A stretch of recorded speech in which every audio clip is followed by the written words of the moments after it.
Pastures Farm. Pastures Farm. Okay, we need a bloopers moment there. It's all right. It's all right. It's all good. Okay. Let me get lined up here. Okay. Hello, everybody. This is Danny from Deep South Homestead. We are back over here in the off-grid cabin again. Yeah, the wind's blowing outside, and it's a beautiful day. I mean, I can't complain about that. It's real windy. Got this weather moving in, I think, for tomorrow. But I'm sitting here with Billy. His wife is Michelle's out there actually with Wanda at the pond, enjoying the beautiful water while we're sitting in here in a cabin. Billy's from Perma Pastures Farm. He got it. I got it. Okay, we had a few bloopers moments there to start with. We was going to use, but Billy is from North Carolina. I'm not going to really tell where in North Carolina unless you feel free to do that, but. My ancestors are from North Carolina. Yeah. From Kings Mountain up there. In between North and South Carolina? North and South Carolina right there, yeah. My stepson lives in just not far from where you're at there, just up the road there a piece. And many times, Billy, I have thought about moving up in that area. I love the mountains, you know, and I love the air. I've been up there many times and stayed in cabins and stuff, and have thoroughly enjoyed myself. How do you like your area up there? Is it? I think it's fantastic. For us, it was we'd spent years being something of nomads, just trying to figure out exactly where we wanted to live in America. Right. We've been, I mean, in the military, of course, you spend some time moving around, but then after all that, we lived in Oklahoma, Kansas, Texas, all over Colorado, you know, and there was a series of events that happened in Texas, and we had been homesteading for, I think, for 15 years now. Mm-hmm. And there was a series of events that happened in Texas, some of which I recounted to you earlier. Right. Not necessary to repeat them right now, but no. Series of events that unfolded in Texas that led us to say, you know what? This is America. I have the ability to be one thing one day or live one place one day and then wind up someplace the next. Right. So we jumped in the first thing smoking, and I said, Michele, we're going to go until we find someplace I want to call home. Now, the crazy part about all this is we met each other stationed at Fort Bragg in North Carolina. Right. And it never once occurred to us that maybe we want to live there, because all we ever spent time on was the east side of the state. You know, right. I mean, so there's a whole part of this state that I'd only went there, you know, when I was climbing with my Army buddies and stuff at the time. So when we wound up in Asheville, and then we said, okay, let's go find a realtor. So we found that, looked around, and honestly, we were there one day, and we knew right then and there is no way on earth I am not going to live in the mountains, because we both have always loved the mountains. Right. Close proximity to the beach if I want to go deep sea fishing. But everything I have is in the mountains now. It makes things way more difficult in terms of land cultivation and things like that. But when I wake up every morning and I look out there and I see what to me is paradise. Yeah. There is no way I'm not going to live any other place. That is exactly why we moved there. And then we thought about how we're going to farm it later. We thought, you know, because every single day, even in the winter and the summer, it's perfect. But because we're permaculture designers, I've never once gave a second thought about what the topography is about, because I know that I'm going to find something that grows there. I'm going to find some animal that eats it. And it does that. So we're looking for hardy animals that can deal with the environment. And it's harder doing everything because we've done a lot of work on flat ground. But now we're to the point where it's, you know, we're able, we love that place so much, but there was no way we were not going. Every year we put a little bit of money back for education. And that means one of us or two of us going somewhere while the other person looks after things. Right. So when we sat there and weighed it out and said, look, you know, where do we want to go and hang out? At the top of the list was right here. And I was so glad that you that you granted us time to. I only expected maybe y'all to give me an hour, maybe two, just to, okay, look around, okay, hit the bricks, we got work to do. But I'm just astonished that that y'all have such hospitality that you allow us here all day. Well, that's part of, I guess you might say, part of our ministry, as far as being able to, now we don't just allow anybody. That's one thing that has to be understood. It's not just anyone. Wanda and I have watched y'all for a little while, and we felt very comfortable with you. I felt like you were real. I didn't feel like you were fake, which there's a lot of them out there today that are. And so, in the area in which you live at there, would you say that the climate played any parts in you living where you live at? Oh, absolutely. I'd say, okay, in Texas, as you well know, because you live in a latitude even warmer than where I was in Texas, it's hot as the blazes. Back there where we live, it was either summer or winter. Yeah, there is no in between. Yeah, you're right. There ain't no fall and spring, so it's either one or the other. It's either hot or it's cold. And it meant a lot, really, to all of us, to a certain extent, to see what it was like to have 4 seasons all over again. Yes. So there was that, but then there's also the altitude, because for every 1,000 feet you go up, you move a latitude north in terms of your weather. Yes. So us being at about 2,800 feet, it's a little bit cooler, but it's south-facing slopes. So these are all the things we took into account, because the altitude, plus you got less in terms of bug problems. Right. You're not going to be dealing with, you got them to some extent. It's not like you're in Colorado Springs where you got no bugs. Yeah. But you got some, and you deal with some. So yeah, the topography had a whole lot to do with that, because with that altitude, it was just enough to get out of the humidity, but low enough to still be able to cultivate things. Yeah, you have a good growing. That's right. Climate. Have a real good growing climate. And honestly, we did everything backwards. I would not in any way recommend somebody go out there and look for places the way we did, where it's ready, fire, aim. Right. But I didn't care. I was like, I got to get out of where I'm at. And as long as I'm looking at mountains, I really don't care. And that's exactly what it comes down to.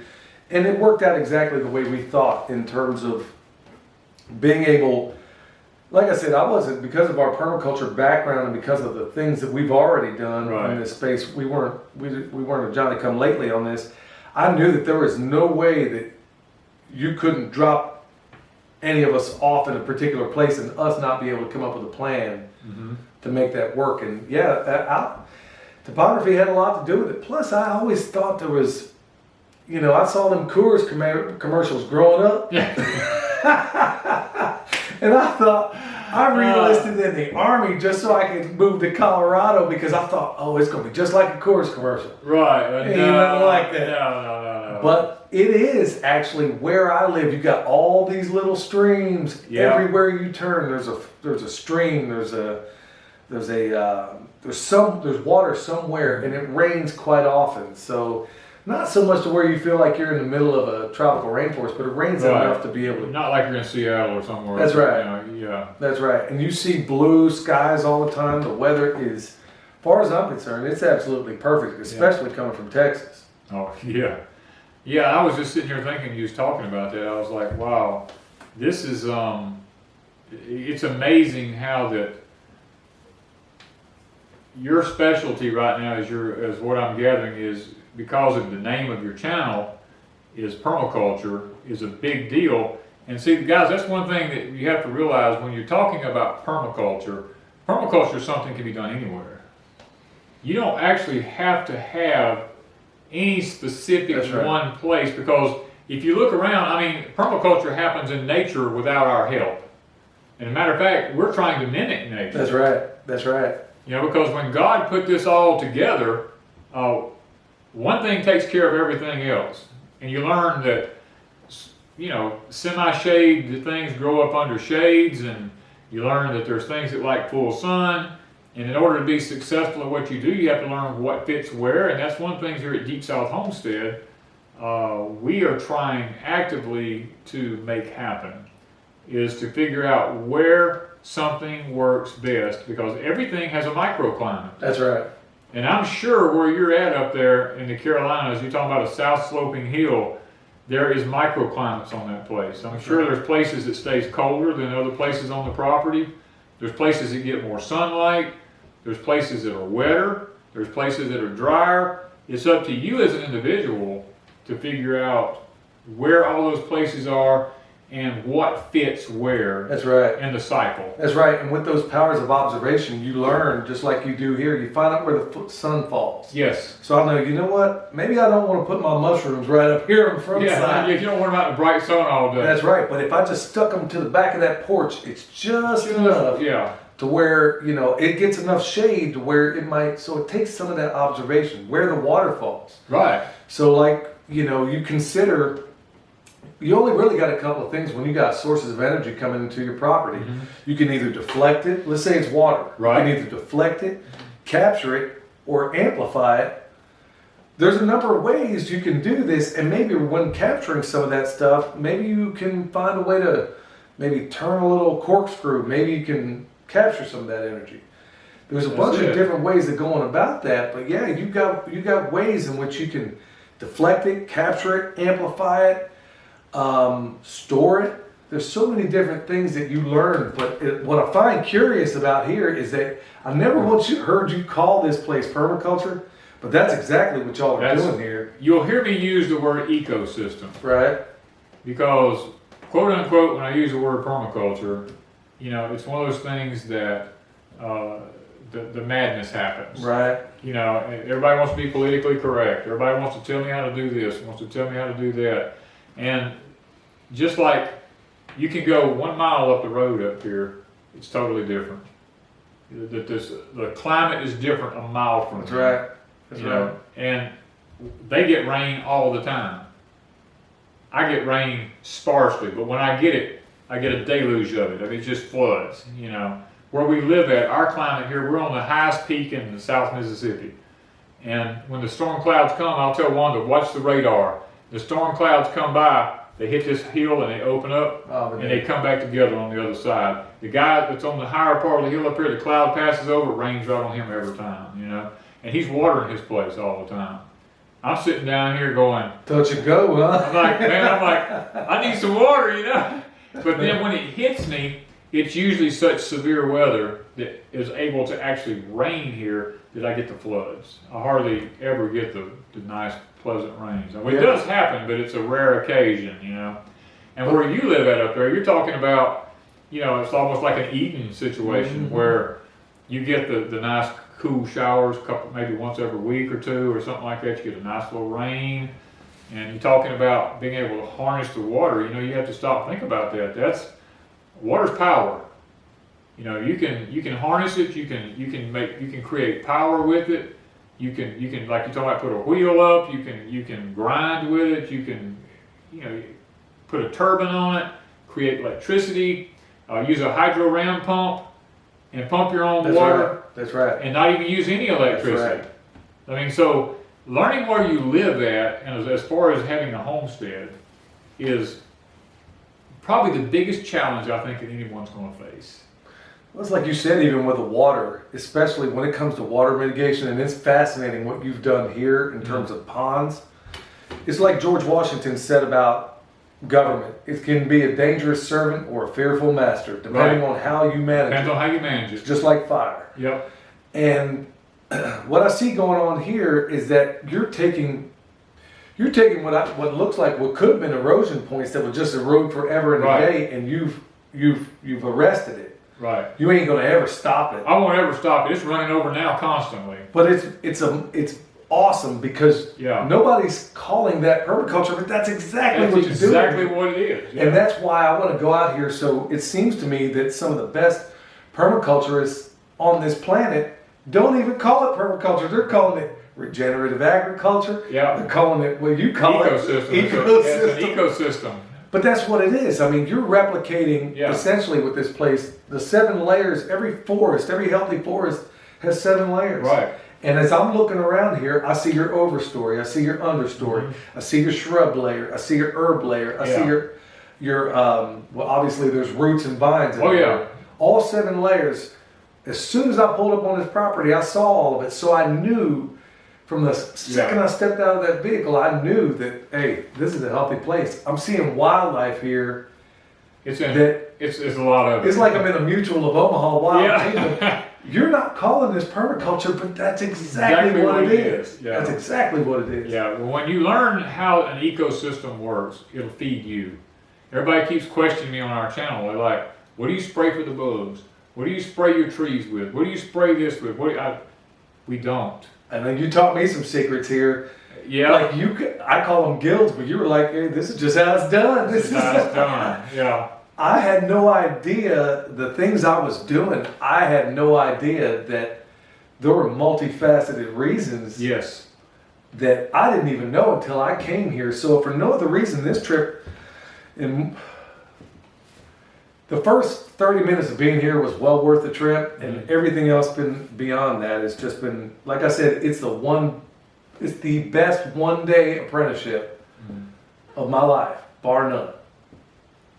Well, hopefully, when you leave, you'll be able to take away something that will amplify your place, and you'll be able to, even though you live in a totally different climate, you can take something that you've seen here back home with you and say, now, if I do this here, it's going to make us more sustainable. That's right. You know, we're going to be able to not have to use any chemicals on our bugs.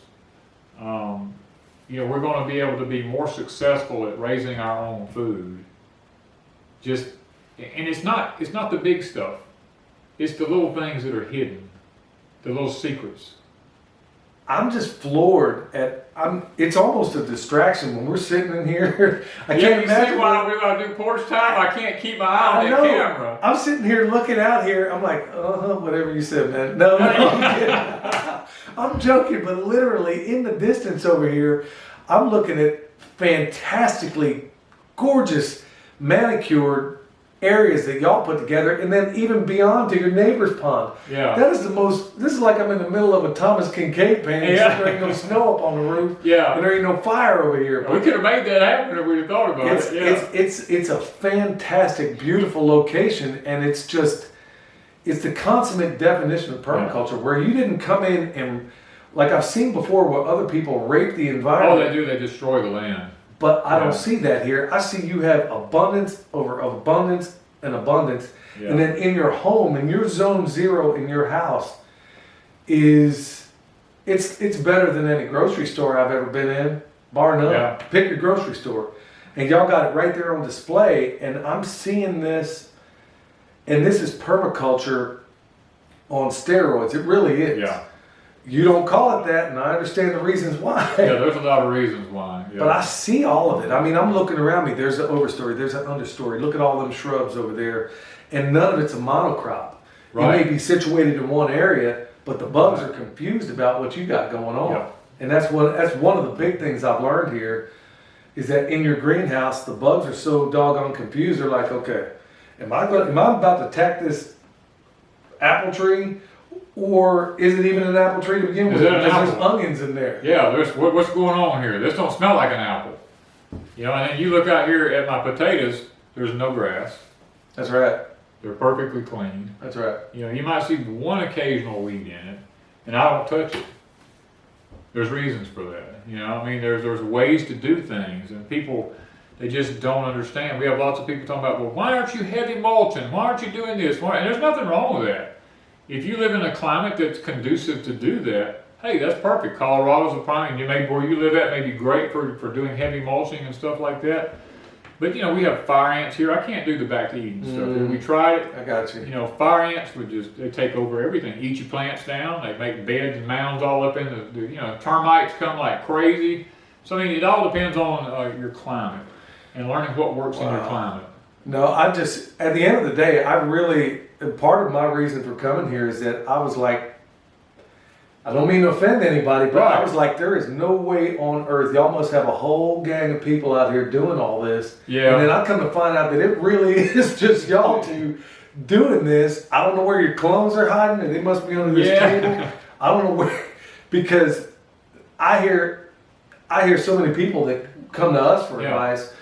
And then at the end of the day, they say, oh, there's only 24 hours in a day, but apparently y'all ain't watching no TV or a lot No, of we don't even have, our TV never gets turned on. So you're getting it all done. Yeah. This is, I mean, from dawn till dusk. What's a typical day look like for you? I mean, from Well, a dawn typical till day dusk? for us starts at 3:30, 4 o'clock in the morning, ends about 11 o'clock at night.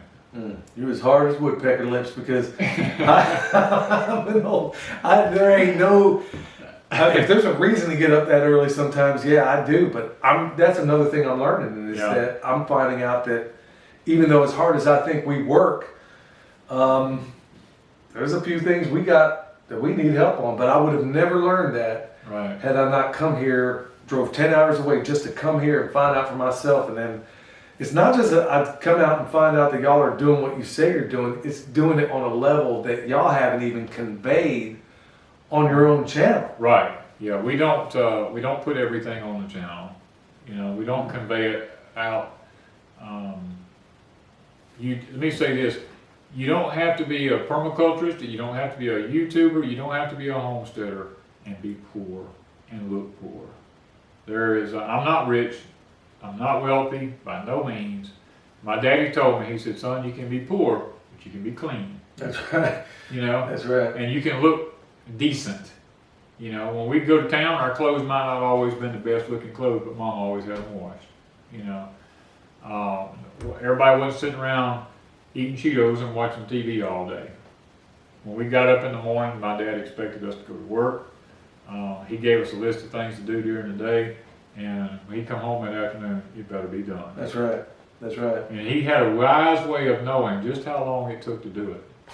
See, I didn't have any of that. I didn't.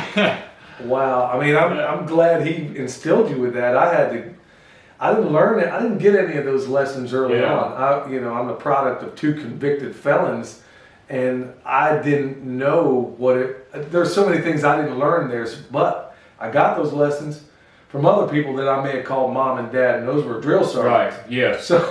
So they have a way of getting their message across. But they did. But they did. You know, and instilled me that, and a couple of my older brothers instilled me with a work ethic that you know, you may say what you want about me, but at the end of the day, it's dressed in success is dressed in overalls and it looks like hard work, and there ain't no substitute for it. No substitute for I ain't got no problem getting out there, busting it up, working hard, when at the end of the day I know that I'm looking at what I did, and it's worth it. Well, I hear people, you know, talk all the time about it's just so hard, and here I am. I'm in my 60s, and I have a heart condition. I've been broke all to pieces. Got arthritis really, really bad, and bless my grandmother's heart. She used to have a saying. She said, "If it ain't hurting, it ain't working." So she said, son, don't take no medication if you're hurting. She said, because if you take the medication and you relieve the pain, you're going to do more damage than what it's worth, because you can't feel it hurting. This is another example, Danny. You're taking your grandma's advice. I'm not. Right. Because she told me, be mindful where you impart your advice, because the wise don't need it and the fools don't heed it. And I still ain't learned that. At least you're taking your grandma's advice. Yeah. I don't. I'm sitting there. So, you know, hey, maybe in the future, as I approach your age, which I'm not far off, you know, maybe I'll take on her advice. But yeah, I haven't. Well, each decade of your life brings on a new chapter. You know, when I was 40, I was as strong and could do anything I could do when I was 20. But when I reached 50, I realized that 40 seemed like a lifetime away. It's like I woke up one morning and I'm like, that used to didn't hurt. You know, what's wrong?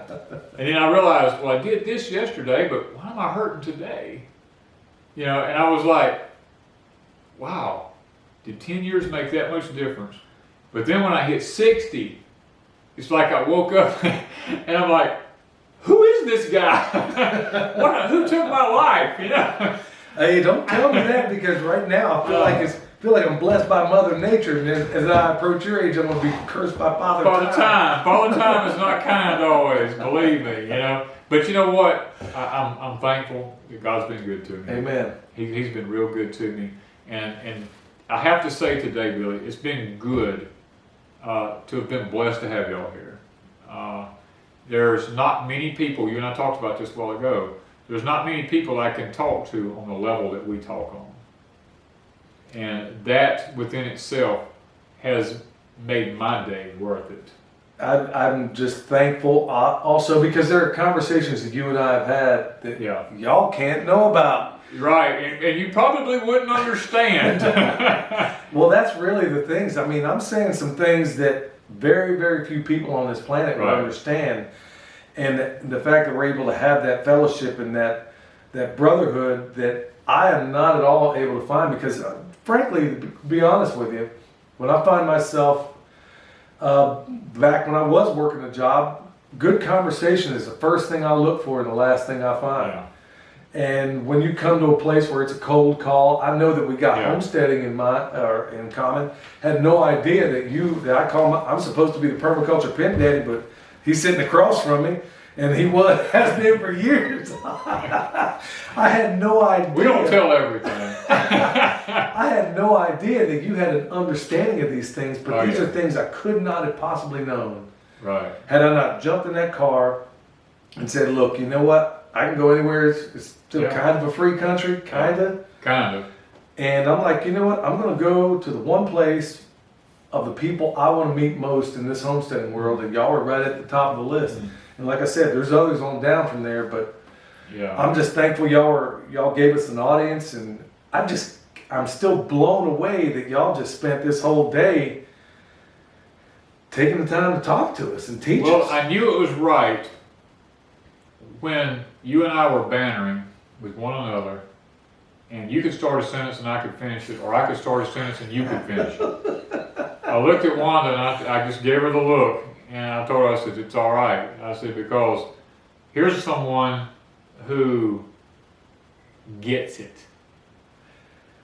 Ain't that something at a time in America where everybody on that news media, all the profligate, prostitute media people out there are telling us that somebody looks like you and somebody looks like me ain't allowed to get along. Right. And then we turn back around, not only get along, right, but I feel like I made a good friend. Oh, definitely. Before I walk out of here, first of all, I feel like we're brothers in Christ. Amen to that, brother. You know, and then secondly, you know, the fact that our spirits commune with one another. See, that's the first thing that I look for in an individual. I don't care about skin color, race, creed. None of that don't mean nothing to me. I'm oblivious to any of that. What I look for, does my spirit commune with your spirit? I felt the same way, but I'm like, everybody in this world, everybody in America is telling us that we're supposed to be at each other's throats. Right. And you know what? I'm like, I'm at what I think, I mean, forgive me if I'm overstepping here. I think in many ways I'm at a kindred spirit in so many awesome ways. Yes. So for those of you out there that may be watching this, maybe some of y'all look like me, maybe some of y'all look like him. Don't believe the hype. Don't believe this nonsense. There's people out there. That's hyped up media, whatever you want to call it. Yeah. So here we are getting along great. I'm learning in the best one-day apprenticeship in the history of mankind. And from one of the people I thought that's been a long time hero for me in the world, in the area, and doing things that I'd only dreamed of doing. And here I am in the presence. And I never would have guessed. I never would have guessed it.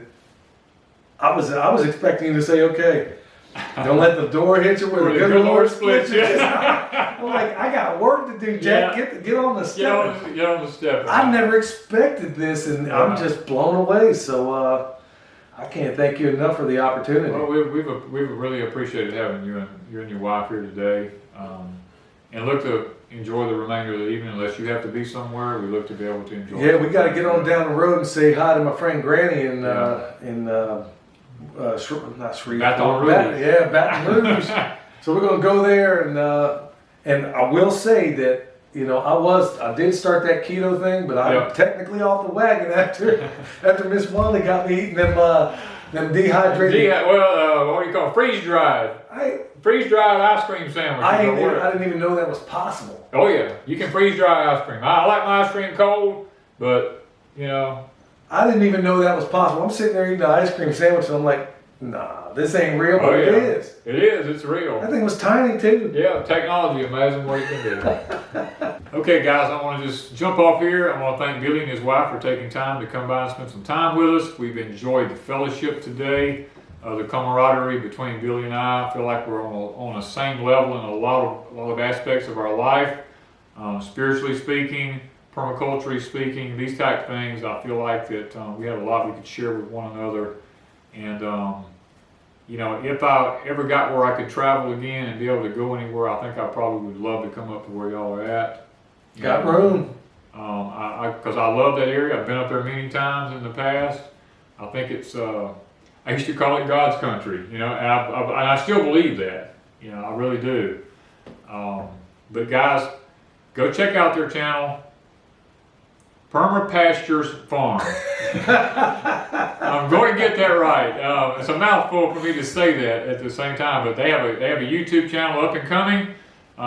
Great channel, great people. You can learn a lot from them. Stay with them. Watch what they're doing. They got some great videos, like your sheep tractor I was watching. You know, to me, that's amazing. I never even thought about that. And Michele welded it all. Yeah, his wife welded it together. I mean, you can't see anything bad about that. I mean, I think that's fantastic. So guys, go check out their channel. I think you'll thoroughly enjoy it. And thank you guys from Deep South Homestead.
They look like blueberries, like tiny blueberries. They are tiny.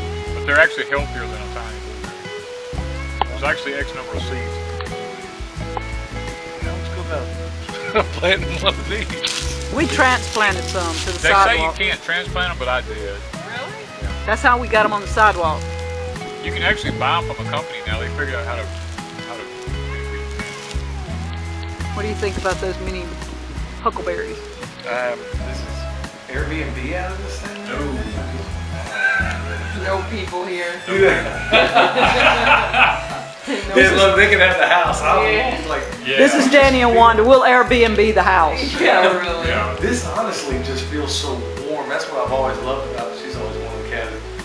It just feels warm, and then know the history on this pecan here, Yeah. and it looks fantastic. Yeah, I love that table. I think, and they did the countertops too. That bed, Yeah. I ain't lying.